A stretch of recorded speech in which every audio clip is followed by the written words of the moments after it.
All right.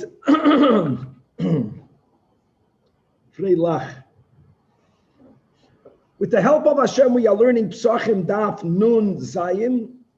We are going to be learning more about giving or leaving payah from vegetables. And as we explained, the challenge that comes from it is not leaving something for the poor. That's beautiful. But payah is exempt from Trumas u'Maisros. If something is not payah, then whoever takes that, whoever receives that, will be obligated to tithe it. If they think it's payah, they won't do so. That's the problem from leaving payah from something that really is exempted from it. We're going to have stories regarding how Hegdish, so to say, was used as a means to prevent strongmen from expropriating something that did not belong to them. We're going to be learning today a big part of the daf, the same that we learned at the end of Krisus, the Siyum of Krisus, which is the Braisa, about the four tzevachos, the four cries that the Azara cries out. Two of them are cries from pain, the other two are cries from joy, as well as the discussion between the king and the queen as to what's tastier, the lamb or the kid or the goat, and how they inquired of a certain Kohen Gadol who was not yet worthy of being a Kohen Gadol. And as Hasidus explains, as we'll speak out, the question is whose avodah is greater, the lamb, the white, the tzaddik, or the goat, or the dark, or the Baal Tshuva. And if we'll have time, we're going to start the new Perek, which to a certain degree is the new Masechta, to go straight from the end into the beginning, the fifth Perek, just to make it clear that every day in the Beis Hamikdash, the avodah of karbanos starts. First carbon is the Tamid Shel Shachar. The last carbon is the Tamid Shel Bein Ha'arbayim, with the one exception that the carbon Pesach is brought after the Tamid Shel Bein Ha'arbayim. And therefore, this will affect the time that the Tamid Shel Bein Ha'arbayim is brought. Because since Pesach has to be brought afterwards, so you want to give people more time to bring the carbon Pesach, so they used to anticipate, and then we're going to learn there's Pesach normal, there's what happens if Erev Pesach falls out on Erev Shabbos, and we're going to learn the earliest that they ever brought the Tamid Shel Bein Ha'arbayim, and a lot more. Chavra, let us start. We left off 3 lines from the top of the Amid. By the end of the line, Tana Rabbanan. Again, we're learning about giving payah from vegetables, from items that are exempt thereof. Tana Rabbanan, we learned in the Brais that Ben Boyhayan is the name of a person, that his son, Nasan Peyah Layonik, he would leave, or actually he would give to the poor payah from vegetables, and which are really, as we learned, exempt from having payah left in those fields, from those patches. And then when his father came, and he already found the poor people, that they already gathered that which was left. And they were already, they were about to leave. They were by the door of the entrance, of the exit. And the Boyhayan wanted to stop them from walking out with those vegetables, knowing that they're not going to tithe it. So Amar Lahem, so he turns to the Aniyim, and he tells them, Banai, my sons, Hashlichum Aleichem, leave what you have over here. But Va'ani Noisen Lachem, Keflayim B'Me'usar, I'm going to give you double what you have from produce that's already properly tithed. And then he verbalizes, I'm not telling you that because I begrudge you that the produce that you have. I'm not being a kamsen, fakert. I'm going to give you double. So, but why do I care if you work out with this produce? There's nothing unique about this produce. Because the sages are of the opinion that ein noisten pei ala yorok, as we learned in our Mishnah, right? From that which the Chachamim actually were moiche, the last one in the Mishnah, against the Anshe Yerichoi. Now, there's something very interesting, and that is the following. I get it that if some product doesn't meet all of the rules that we had in the Mishnah that we quoted on Daf Nun Vav Amud Beis, that it has to be oichel and nishmar and gedulim in haaretz and likitase ka'achas or machnei likiyum, I get it, you don't have to leave payah. However, once the owner leaves it for the poor, so l'choire, it should be like hefker. And the problem is that there is a rule that if something is hefker, hefker also does not need to be tithed. So even if there's no obligation for payah, why isn't it exempted by the very fact that the owner, so to say, was machted and left it for payah, and now it's hefker? So look inside the top toises before we continue commenting on the story in the Braisa. The top toises elam pnei she'amru chachamim ein payah layerik. So frek toises ve'im toimar, but still mikol makom li pater mi meiser mi pnei shehefkiram. And there's a cloud that hefker pater mi meiser. That's a very big kashem. Answers toises v'yesh loimer, that we follow the shita of Beis Hillel, the Amri that they say, and their shita is quoted in Masechtas Peyam, that einoi hefker ache yufkar laniyam ula ashiram kishmita. Taka. If something is bona fide hefker means it's ownerless. Anyone can take it. That is exempt from Trumas u'Maisros. But the moment you leave something like payah, and payah is only for the poor, so let's not call it payah, let's call it hefker. It's only hefker la'aniyim. Only hefker la'aniyim is not real hefker. If it's ownerless, who are you to say who can take it and who cannot? And if it's not really ownerless, the fact that you are limiting who can take it, Beis Hillel holds that it's still mechoyev and maisros, and that's one approach of Tosfos. Let's go back into the Gemara. Now, the Gemara has a detailed question on the final sentence that Boihayon told these aniyim. Why did he have to tell them, don't think that I'm stingy? Why would he even have to say that? He promised them double. So says the Gemara, he's just pushing us off. He's just trying to steal our produce, and it's ours. So he's just saying the words, I'll give you double. In other words, and now that he says, don't think that sorry, how did that help? No, if they thought that he was being matre them, I think here you find something very psychologically important, and that is that speak out the fear. Even if your speaking it out doesn't prove that the fear is nothing, you limit it. In other words, he spoke the words that they had in their hearts, that maybe there was something about this produce that he wanted. And he was only promising them something, and God forbid, he was lying to them. They had that fear. He spoke out that fear. Bottom line is, again, this is just continuing the sugya in the Mishnah, that we have that the Chachamim were moicha, and payah should never be left from that which is exempted thereof. Tanach Rabbanan continues the Gemara. Barishoina originally, and here we're speaking about that which happened in the Beis Hamikdash. And as we know that the hide of an animal, if the animal is kache kalim, goes back, reverts back to its owner. But the oiros of all kache kachim followed the rule that the Torah writes explicitly by a carbon oila, which is that it goes to the kahanim, or the oil is fully burnt on the mizbeach, but not the hide. The hide is very valuable. So the kahanim have the rights to the oiros of the kache kachim. Now, how did they divide it amongst the kahanim, says the Braisa, that originally, that during the day, all of the kache korbanos, whenever they would take the hide off, they would leave it in the chamber known as the chamber of parve, and la'erev, every evening, so Moshe Rabbeinu divided ultimately the kahanim into 8 groups, and as they grew, when it came to the times of Shmuel, Hanavi, and David HaMelech, the kahanim were divided into 24 groups. Each group is known as a mishmar. Each group served for 1 week. They began their service in middle of Shabbos. So there was kaviyachol, what they call a havdil over there in England, a change of guard in middle of Shabbos before Musaf. And the mishmar left. They stopped the avodah, and the new mishmar entered, and they did the avodah for 1 week. No, it's a mishmar did the avodah for 1 week at a time. It turns out that during the year, approximately every mishmar did the avodah for 2 weeks, not consecutively. So it was week, and then the mishmar yoytze, and a new mishmar was nichnas.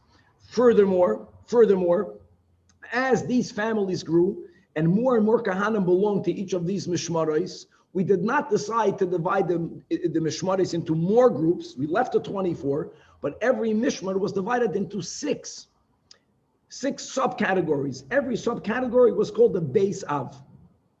And what they did is that during the weekdays of their week, every day another one of the Beis Av served for that day. And everyone wasn't consent. So there wasn't that many Kohanim vying for the same avodah. And even though they broke it down into Batei Av, still, we had the lotteries, we had the piyus. There were still many more Kohanim than the avodas that needed to be done. So there was a system of a lottery to determine who will get the avodah and who will have to wait until the next time that they have until their Beis Av comes up again. Now, Shabbos, there was no Batei Av. Everyone was there, available, and entered the lotteries to do the avodah of Shabbos Kodesh. So says the Braisa that at the end of every day, you had already the subcategory. Not only did you have the Mishmar of the week, but you had the Beis Av of that day. They would divide equally all of the hides amongst themselves.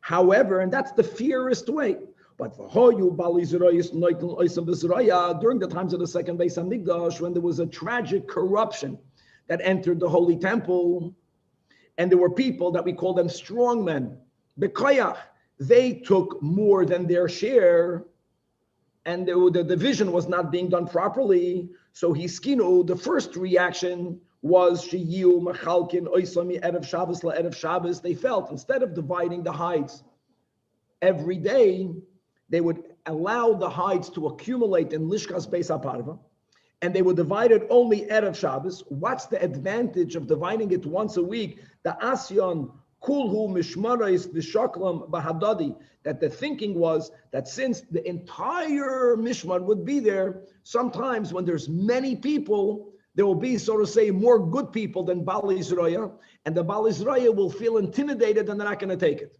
That was their initial thing. You know, sometimes when there is a certain amount of local corruption, open up what you're doing in front of the eyes of many more people, even though amongst the other people, you also might have corrupt people, but that was the first way of they were trying to make sure that the division is correct. Everyone gets their fair share, over here in America, and it didn't work. But so strong men, maybe they were ashamed, or maybe there were other equally strong men that were counter them. But now you had what we call in the Gezha, you had Gedoyle Kahuna. You had certain families amongst the Kohanim that they considered themselves very chashuv, and no one had the courage to speak up against them, which is tragic. And still, and they took it. So it didn't prevent certain families taking more than the correct amount, which should have been allocated equally amongst all of the Kohanim of that Mishmar. So what do you do now? So what they did was Amdu Balim Ve'igdishim L'Shamayim. So they decided, you know what? If it's not being divided equally, one thing everyone respected, that once someone was magdish that which they own for the Bedek Habayis, this is hegdish. And another thing, that when you have the vast majority of the people declaring that their hides they're donating to the Bedek Habayis, so there was like that social pressure, so everyone did the same thing. And that for a while, it cut the old behavior. No one gets anything. Or in the positive, everyone was donating it to the Bedek Habayis. In other words, you have to stop all division for a while before you reset. And when they reset it, hopefully they reset it properly. Now, says the Braisa that during that period of time, just to underline how much wealth was in those hides, that Amru, it was said that that it wasn't longer than a few days. That the Bedek Habayis would sell these hides, and with the money they bought gold, and they were able to put a gold plating cover on the entire inner part of the Heichel. And don't think that that these golden plates were very thin. You know, gold can mamish be made very thin. No, Shem Amal Ama, the tablets, these plates were 1 amma by amma, 1 amma, ka'oivet dinar zav, and they had the thickness of a dinar.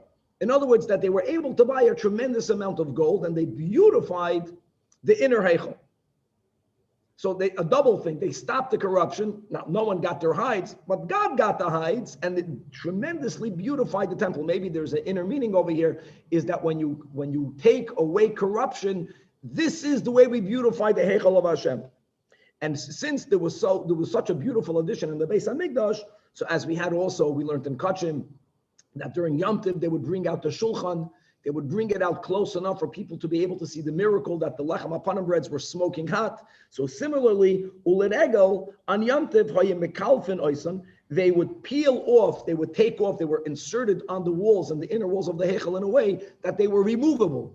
And we wanted for everyone to see how much gold was on the walls of the inner heichel. So they would peel it off the walls, and they would place them al gav maila b'harabais on a certain.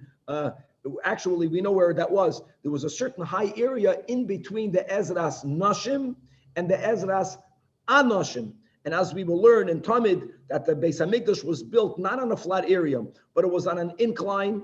And the closer you got to the Kodesh, the higher up you went. So there was an area, there was a milam, there was a staircase that had some sort of covering in which everyone was able to see what's on it. And they would place on Yom Tov these tabloids. We wanted people to see not only the amount of gold, but how beautiful the artwork was, how exquisite it was. And ve'ein b'hem delem, or you have in the arach ve'ein b'hem dalus, and there was no flaws either in the gold or in the artistic engravings that we had. Stam lahoyer, that when the Gemara tells us that when Titus destroyed the Beis HaMikdash, and we saw how the Kruvim are embracing each other. So the Gemara asks, I know that there was a nest with the Kruvim that when we were behaving, they would face each other.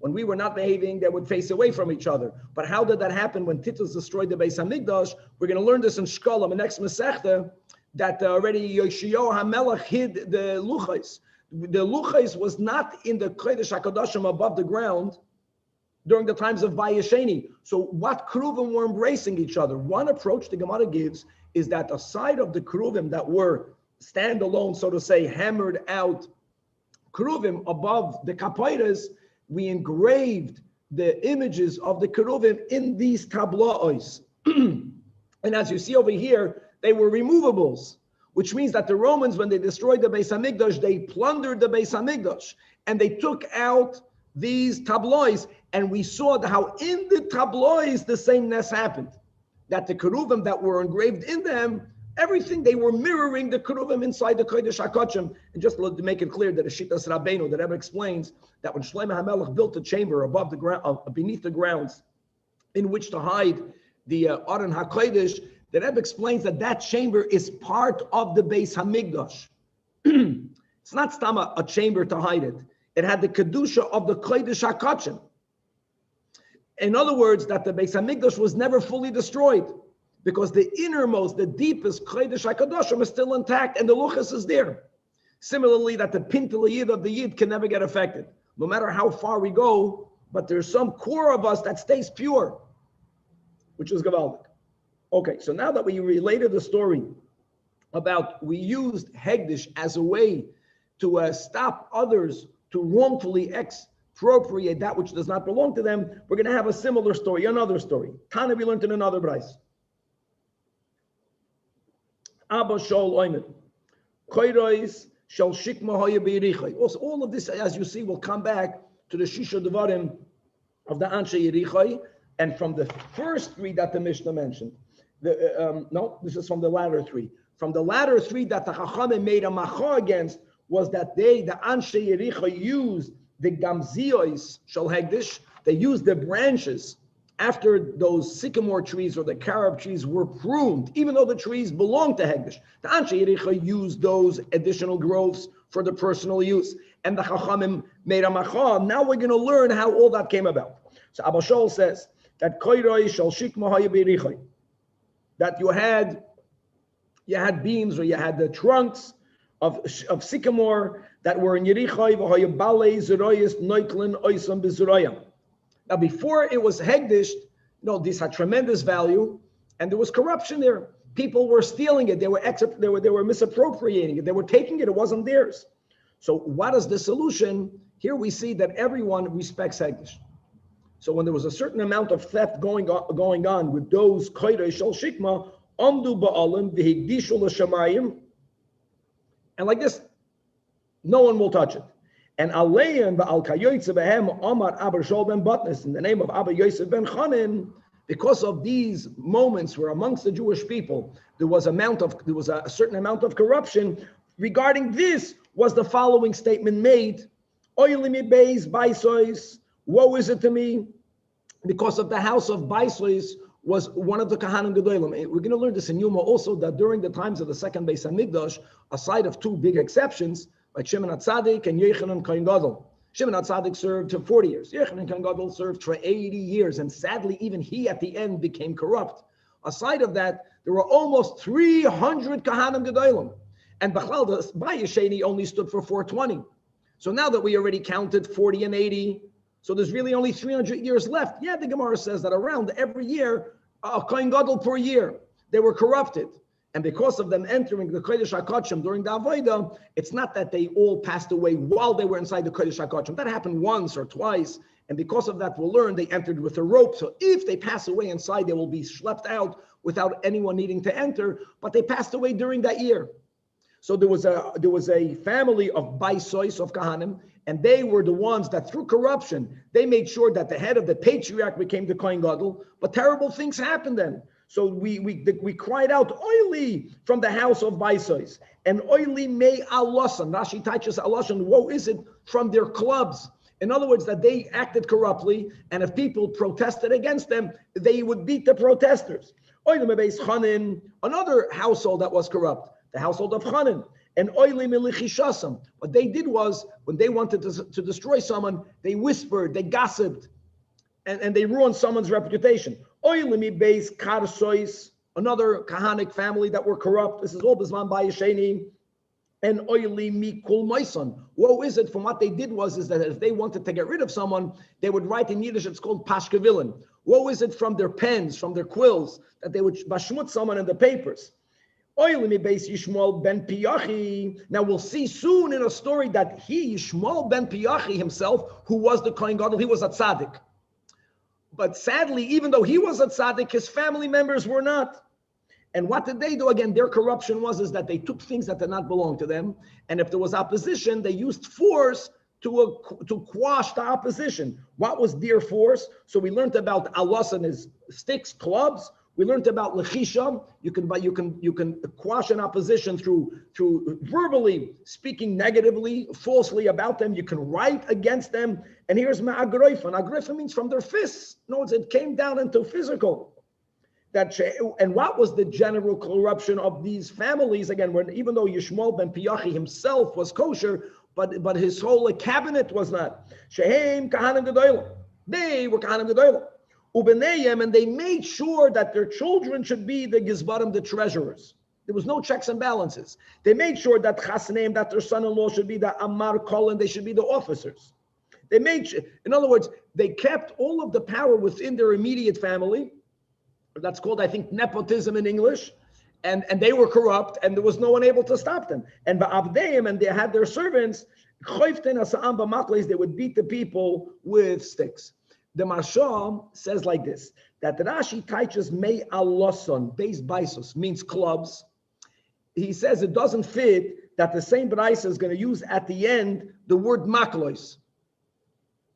So therefore, I'm going to read this time. It's a very short Amid Beis. So for those who have a Chedusha Agadis, it's beautiful, mamish amazing.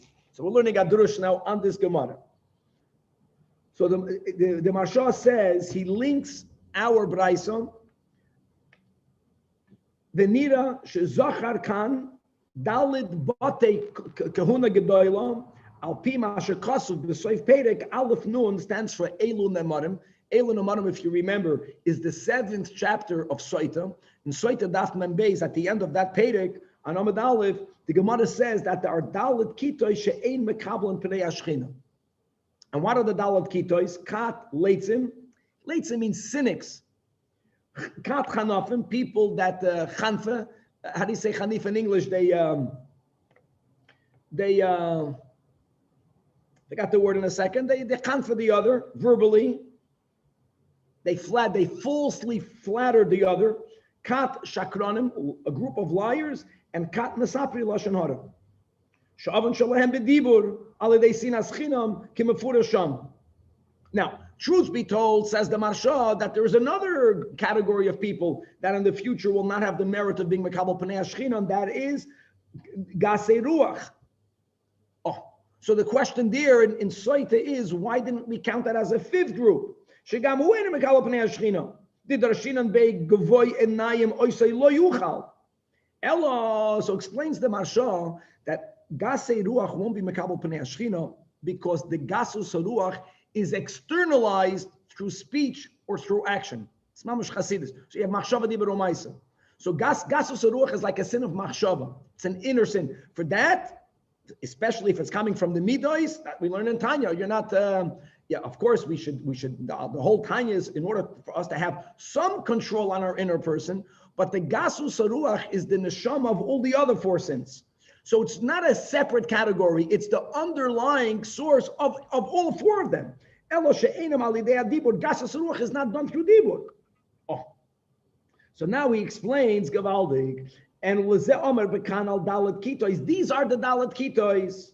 Shehem Dalet, the Bati Dalet Kahanim, Elu, Uvekolal Bekulam, Shahoya Behem Gasus Ruach.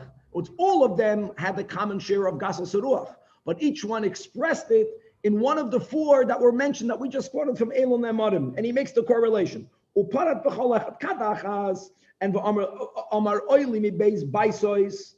That first of all they were Gasei Ruach, but furthermore Gasus Ruach is the inner sin. How was the Gasus Ruach externalized? Oili mei alason. So the Marsha teaches not the way Rashi teaches from their clubs, from their sticks. So Allah in the Torah is an oath. In other words, that what they did is that they were shakranim, that they would lie, and to impose their lie, they would swear, and it was all a sheker. So that's the kat shakranim. Oilama alasan. Woe is it to me from their oaths that were false. Now, why did they have the chutzpah to swear falsely? Because they were gasir, they were arrogant.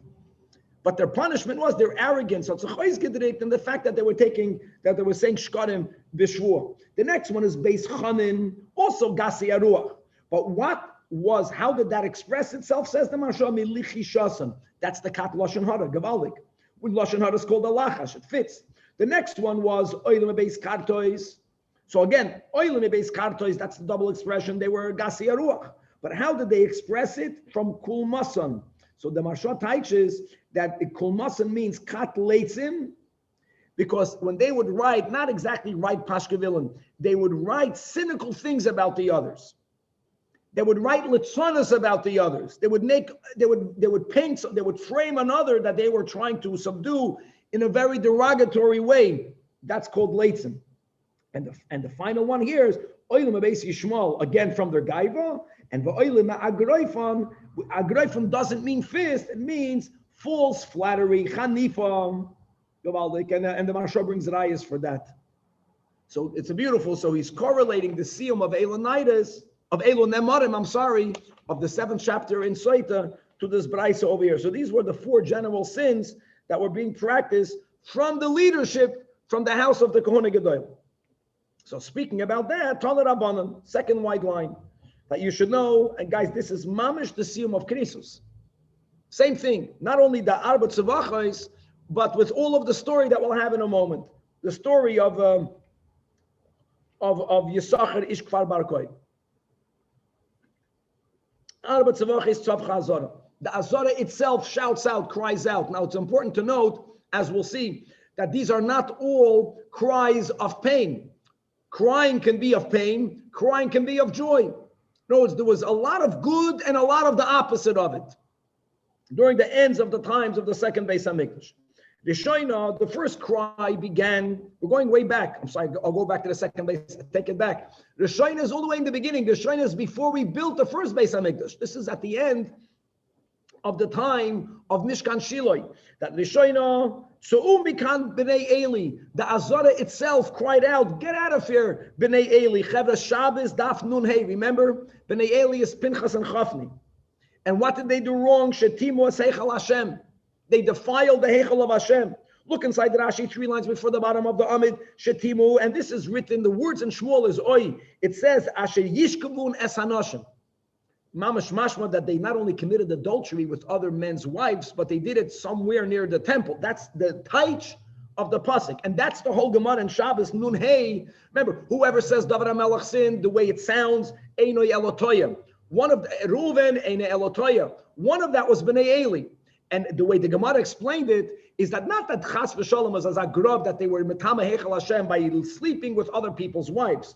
The Timu Heichal Hashem is that when a woman gave birth and she came to the Beis HaMikdash at the end of the 40 days to bring the kinim for a Zachac, at the end of the 80 days to bring kinim for an Akeva, or if a woman was a Zava. And bottom line is, married women came to the Beis HaMikdash to offer their birth korbanos, and they wanted to see their korbanos offered. And there was no sense of urgency from the Kohanim being led by Bnei Eli to do it sooner rather than later. And if their bird korban was not offered, they would not go home. They would wait. They would sleep overnight in the Yerushalayim. They wanted to see their birds being brought. So they delayed these women from returning and being with their husbands. And that's the pshat, that they were metama heichal Hashem.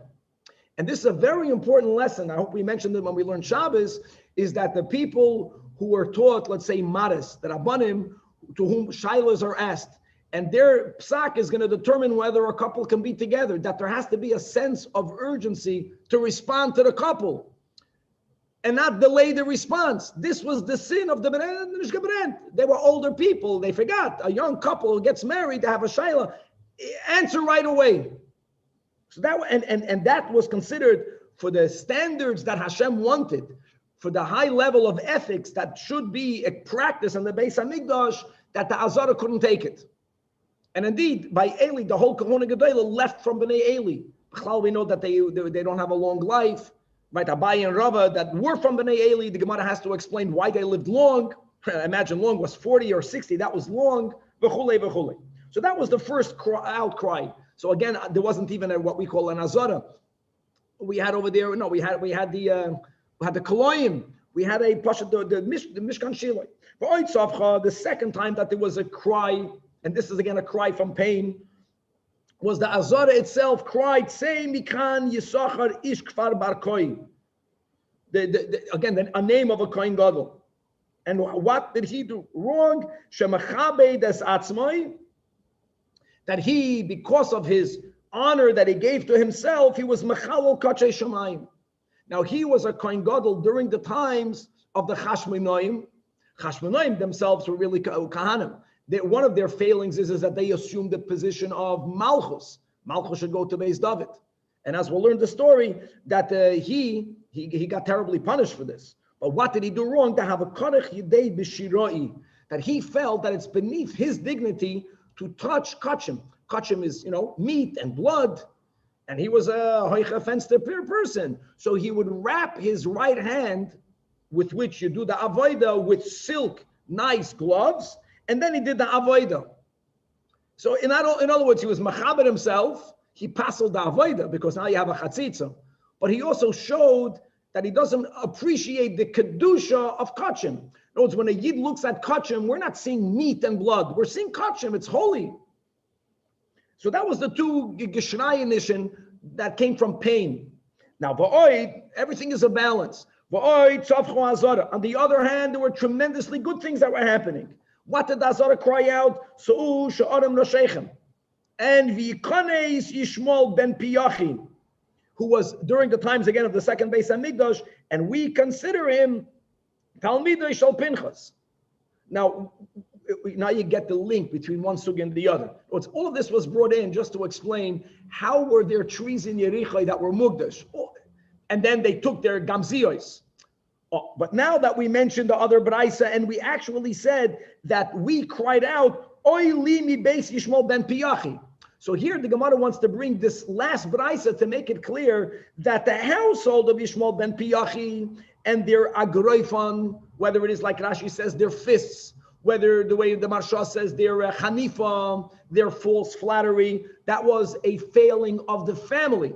But the head of the family, he was a tzaddik, and we called him the Talmud of Pinchas to make it clear that he was good. And the Azara wanted him to get in there. And then there's a lesson in that also. In other words, if you have a group and the head of the group is a tzaddik, you should want the head of the group because hopefully he'll be mashpia on his mushpayim. And the final outcry, and again, this is of joy, that the oid tzavcha Azara, so sha'aram noshechem v'yikoneis Yochanan ben Narbai, who was now not called the Talmud of Pinchas, but of Pinkoi. Now, as many are of the opinion, says the Marsha, that Yochanan ben Narboi was Yochanan Kohen Gadol that was Mishamish B'Bayesheni for 80 years. But at the end of 80 years, sadly, he became a Tzeduki. So to remember that at the end of the service, he sadly chose to not be a tzaddik, so to say. So we don't call him Pinchas, but we take at the end of the word Pinchas, we take off the last samach, that at the end of his tenure, it messed up. And just to explain the way Hasidus teaches, that Yochanan Kohen Gadol at the end became a tzedukah. Not that he became a tzedukah. He went into the Kodesh Kodshim. He saw godliness. Tzedukah means he considered himself tzedek. He became self-righteous. That being self-righteous, not being innerly humble and a little bit of concern that maybe I'm not as good as I could be, that is a very important attribute. Once you see yourself as a tzaddik, that's the beginning of the end. That's the way Hasidus teaches that at the end of 80 years, he became in his eyes like a tzedukah. Now, what was before the end of his life? Is that also mashpia nositi tzaddik v'tirash, or is that or hey beinecha tirasha? Don't be like a tzaddik. The Alter Rebbe exactly says that. Don't even if you feel now inspired and connected. Don't illude yourself that we don't potentially still have a Yetzer Hara and a Nefesh HaBahamis. Delude. No, not elude. Delude. Metadalit. Here we go. Now we have, guys, Pesachim Daf Nun Zayin. Delude. Oh. So now, and now what was his greatness? It's amazing. Just like to the detriment of Yisachar Ish Kfar Bar Koi. He was the one that put a glove on his hand, not to touch Kachim. No, did it betachtoinim. Kedusha is in the Gashmi. So the tzidkus of Yochanan is that he gave the proper honor to Kachim. How did he express it? By eating it up. He ate tremendous amounts of Kachim. He ate it l'shem shamayim. How do we know he ate it l'shem shamayim? You'll see from the amounts of food that he ate, he did not eat it because he desired it. It's unbelievable. Amru olav Yochanan ben Arboi, shehoya oichel gimel meyois agalim. He would eat 300 calves. You try that. 1 second. And v'shoyse gimel meyos garbayayin, and he drank 300 barrels of wine. And v'oichel arboim sa goizolos b'kinu chasuda, and he had 40 sa'ah of young pigeons for dessert. No, it's his eating. It's like we say, shalosh shudas is a sudas mitzvah because you're not hungry anymore, and that was because he valued it's a mitzvah. If you eat because you're hungry, if you eat because you desire, then when you don't have a desire, you don't eat. And we all know that once you are full and you stuff yourself, it's disgusting. He ate because the God said to eat it. And indeed, Amru Kol Yamav Sheyochanan ben Arboi Loinimtza Noiser b'Mikdash. There was never Noiser. Because if there was any kosher meat, he made sure that there will be no leftovers. Okay, so now that we mentioned Yishmael, Yisachar Ish Kfar Bar Koi, that he was machabed himself, he put on the fancy silk gloves, and he didn't he didn't want to soil his hands. So fragt the Gemara, my salkabe, what happened to him? What happened to Yisachar Ish Kfar Bar Koi? So here comes the story. And according to most, the story happened during the times of Yanai HaMelech. Yanai HaMelech was from the Malchus of the Chashmonaim. He was the wicked king that killed out almost all of the Chachamim. This fits with his wickedness. So Amri, Malchus, they said that Malchus, Yasvi, the king and the queen were sitting together and they were having the following debate. Malka Amar, the king said, Gad Yoyoi, that a goat, that is tastier, that's better meat. Malchus Amra, the queen said, no, Imra Yoy, lamb is better. So Amru, so they couldn't come to a conclusion amongst themselves. So they says, Man Moichach Kohen Gadol. The one who's going to determine which one of us is right is the Kohen Gadol. Why? Who's the Kohen Gadol? Because the Kamasik Korbanos Kol Yomim, because he's the one that he's in charge of the Avodah. In the Beis HaMikdash, we brought animal Korbanos. So they called in the Kohen Gadol, who was then Yisachar Ish Kfar Bar Koi. So Asaiu, he comes, Daf Nun Zayin Omid Beis. And when he heard their question, he felt slighted. Why are you inviting me when it's so obvious the answer? And in a very disrespectful way, says the Gemara, Achavei biyadeh, he gestured. But this is a dismissive gesture, like, He says, what's even the shaila? If a goat would have been, a goat means a kid because the Talmud was ben shana.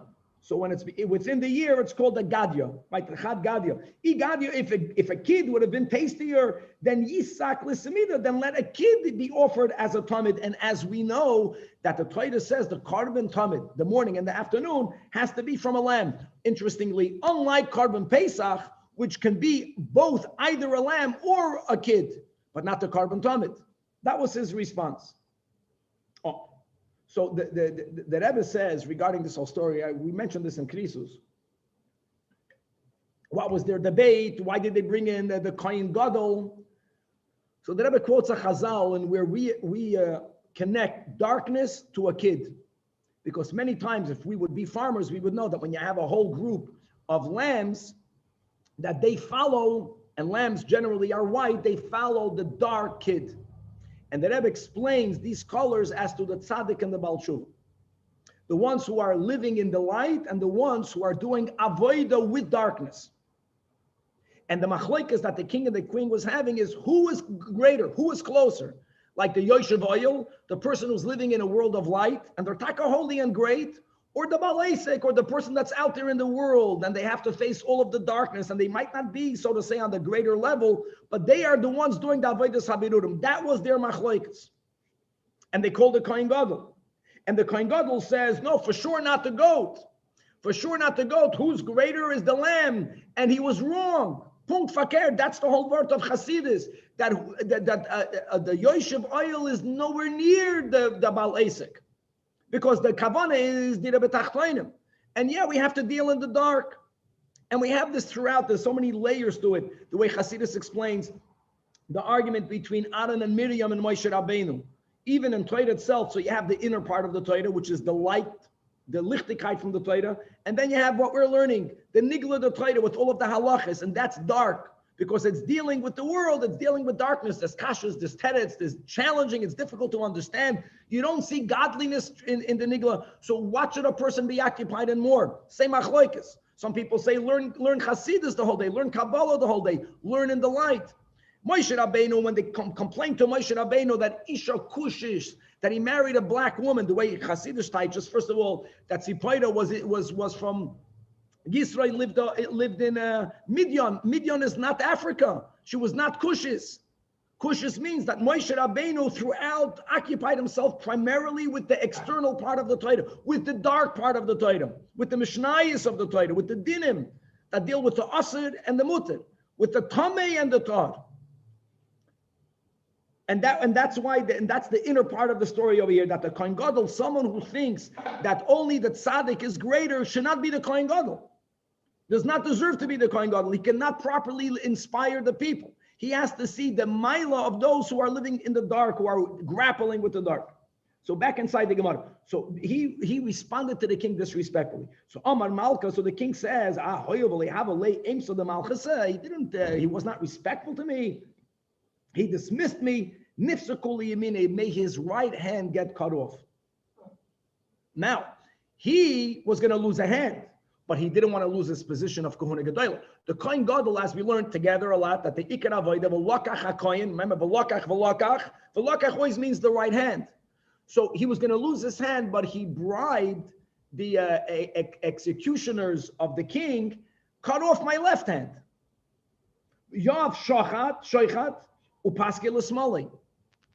So he thought he'll get away with it. He lost, he got punished, but at least he has a right hand. He can do the avodah. Now, this is not so simple because a kohen who's a balmum may not do the avodah. But what happened was Shama Malka. The king heard that they cut off his left hand. You know what the king said? My decree has to be fulfilled. They cut off again his right hand. Upaski liyamina. So now he is handless. And Omar Rabbi Yosef, Brich Rachmana. Blessed be the merciful God, the Ashkelei Yisachar Ishkvar Barkoi, that God took from Yisachar Ishkvar Barkoi limitar pesei mine. He took his punishment from him in this world for him not to be punished in the world to come. And you know that he wrapped his right hand in the silk. And the Marsha says, and his left hand was the hand that wrapped the right hand in the silk. So that's why both hands he lost. So says the Gemara, Amar Avashi, that Yisachar ish kfar bar koi loy tana masnisin. Aside of him being disrespectful towards Kachay Shamayim, when he looked at meat, he saw meat. He didn't see what the M is. He didn't see Kachin. He also, Pashit was a Amaretz. He did not know a Mishnah. He was ignorant. The Tanan, as it says, a Mishnah. The Mishnah says, that when you read in the Chumash, when all of the karbanis, like we mentioned, like for the Pesach, whenever we have two options, to bring either a lamb or to bring a goat, the Torah always mentions first the keves and then the eis.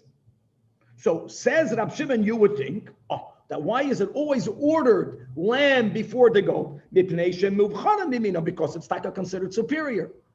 And therefore, let's say if you have an option, which one to bring the lamb. So that's why says Rab Shimon that in one carbon, which is the carbon of chatos, there the Torah inverts the order. Im keves, first the Torah says bring a seira. Then the Torah says im keves yavi karbanai, that over there the keves is written second. And that's melamed sheshneim shkulam kiyachad. That's a Mishnah. And by the way, we have that by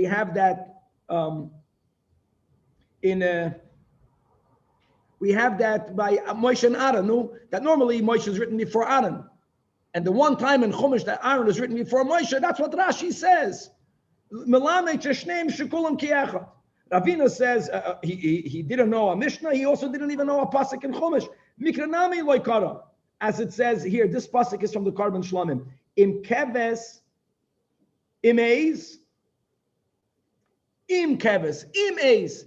If the Torah could have said im kezev, oyes, im keves, im eis means if you want, bring a keves. If you want eis, bring an eis. That pasuk itself underlines that they're both considered equal. In other words, that there's a mile of the avodah vatzadik, there's a mile of living in the light. There's a beauty to that. And yet, the Klal Yisrael, we need people that are taka yoshvi olim. And then there's a mile of being an ace type of personality. And each one is needed to make the wholesomeness of the Jewish people. And a Kohen Gadol has to understand that. Okay, and with that we say that Hadran Allah, Makim Shanahagu, and actually, like we mentioned, this was the end of the Masechta. The Masechta was called Pesach Rishon. Even though Pesach Rishon technically means the first carbon Pesach, it's not like what we're going to start on Daf Nun Ches is going to be regarding Pesach Sheni, no. But like we mentioned, from the Perik Chamishi until Perik Yud is going to be Kachim. And actually, they say that the final Perik, which is called Arvei Pesachim B'Lashon Abim, because Arvei Pesachim, that's the end of both. Danny, we're not done yet. We're going to, Kimin Hagenu, we're going to start. We have 10 minutes, time to waste 10 minutes. We're going to start the new Perik. Okay. So that was beautiful. Now we're starting a new Masechta today. Pesachim Daf Nun Ches. Kachim. Like we mentioned in the introduction, in the Beis HaMikdash, the first carbon that's brought, not the first avodah. The first avodah is going to be the removal, the Trumas Hadeshim. And there was no lottery for that. But we're speaking about the first carbon is the morning Talmud. The last carbon is the Talmud Shel Beinu Arbaim. All of the karbanis have to be brought in between one and the other. With one exception, and that is that the carbon Pesach should be brought after the afternoon Talmud. Now, from when can you bring the Talmud Shel Beinu Arbaim? Really? We had this in the first Pedic. Theoretically, the moment it's in the beginning of the afternoon. But really, we're going to call it from 12:30 on. Just to make it clear, whenever we speak about hours, we are not speaking about hours on our clock. We're speaking about what we call seasonal time, seasonal shoy's manayos, which means take the daytime of the day and divide it into 12. So if it's a summer day, every hour is going to have more than 60 minutes. If it's going to be a winter day, then every hour is going to have less than 60 minutes. That's called seasonal hours, and that is the hours that we are referring to. So from 12:30 onwards, the Talmud Shel Beinu Arbaim may be brought, but it was never brought that early, or hardly ever brought that early.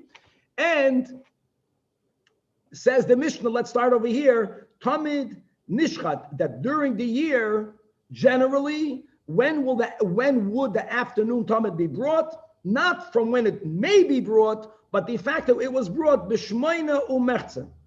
The avodah began 8.5 hours into the day. When is that? 8.5 hours into the day. If the day begins at 6 a.m., so that's going to be 2:30. 2:30 Shas Maniyos. Now, how long did it take from the beginning until the end, following the entire procedure of the avodah of the carbon? It took 1 hour.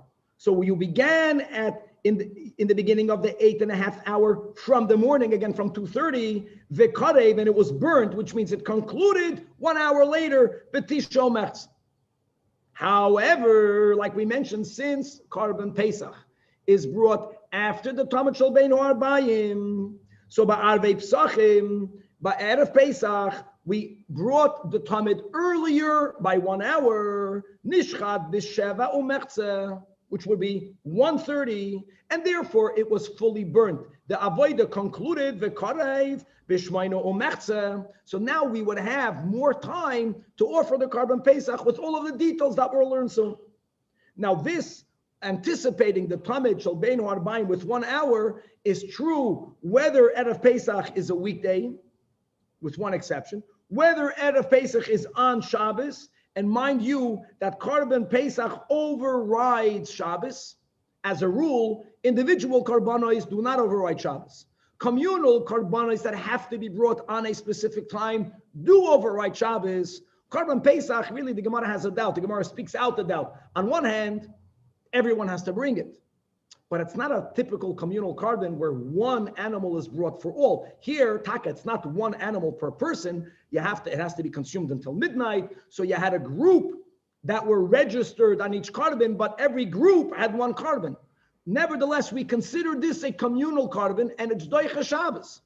So if Erev Pesach is on Shabbos, also the Talmud shel Beinu Arbayim only needed to be anticipated 1 hour, according to our Mishnah. Instead of offering it beginning 8.5 hours into the day, they began at 7.5 hours into the day, or in our Lashon, 1:30 Shas Maniyos. However, Chol Erev Pesach liyas be'erev Shabbos.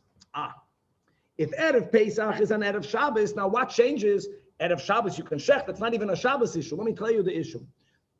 After you shechted the carbon has to be roasted. Now you can roast oichel nefesh on Yom Tov. The roasting of the carbon Pesach does not override Shabbos, because you could have roasted it before Shabbos. So Erev Pesach, the need wasn't only for every group to bring the carbon Pesach, on the 14th in the afternoon. There was another thing they needed to do before Shabbos. Every group needed to roast their meat before Shabbos. So now there was more time needed. So to afford the people that additional time, they would anticipate the Talmud shel Beinu Arbayim, nishchat b'sheish u'merza. They would begin attack at the earliest time possible, which is 6.5 hours from the morning, or b'lishanenu 12:30, but 12:30 Shas Maniyos, and they would therefore, again, no one rushed. It's never to rush the Talmud shel Beinu Arbayim. It always took 1 hour, and v'karei v'sheva u'merza. But they would finish at 1:30. And that was the max time that they would have, the hapace of achrav, affording the people not only to shecht it, but also to fully roast it before the onset of Shabbos. God willing, to be continued. How great was that? Skaya.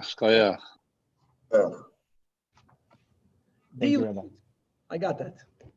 Good. It did not elude you. Exactly.